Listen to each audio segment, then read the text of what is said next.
பொங்கல் பண்டிகையை முன்னிட்டு வடலூரில் slow cycle போட்டி. ஏராளமான சிறுவர்கள், இளைஞர்கள் பங்கேற்பு. தை மாதம் பொங்கல் பண்டிகையை முன்னிட்டு தமிழ்நாட்டில் பாரம்பரியமான விளையாட்டுப் போட்டிகள் நடைபெறுவது வழக்கம். இந்த நிலையில் கடலூர் மாவட்டம் வடலூரில் திமுக சார்பில் பல்வேறு கிராமங்களில் பொங்கல் பண்டிகையை முன்னிட்டு சிறுவர்களுக்கும் இளைஞர்களுக்கும் சைக்கிள் போட்டி, வாலிபால், கோகோ, கபடி மற்றும் பல்வேறு விளையாட்டுப் போட்டிகள் நடத்தப்பட்டு வருகிறது. வடலூர் அடுத்த பார்வதிபுரம் கிராமத்தில் திமுக சார்பில் பொங்கல் பண்டிகையை முன்னிட்டு விளையாட்டுப் போட்டிகள் நடைபெற்றது. இதனை மாவட்ட கல்விக்குழு தலைவர், பொறியாளர் சிவக்குமார் மற்றும் நகராட்சி தலைவர் சிவக்குமார் ஆகியோர் துவக்கி வைத்தனர். ஸ்லோ சைக்கிள் போட்டி நடைபெற்றது.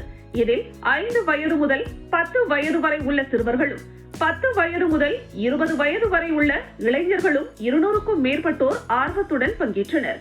போட்டியில் முதல் பரிசு பெற்ற சிறுவனுக்கு 10,000 ரூபாய் பரிசு தொகை மற்றும் கேடயம் வழங்கப்பட்டது.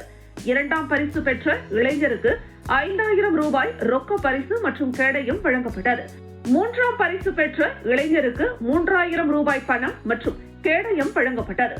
போட்டியில் கலந்து கொண்ட பார்வதிபுரம் கிராமத்தை சேர்ந்த சிறுவர்களுக்கும் இளைஞர்களுக்கும் தலா 1,000 ரூபாய் ஆறுதல் பரிசுகளை மாவட்ட கல்விக்குழு தலைவர், பொறியாளர் சிவக்குமார் வழங்கினார்.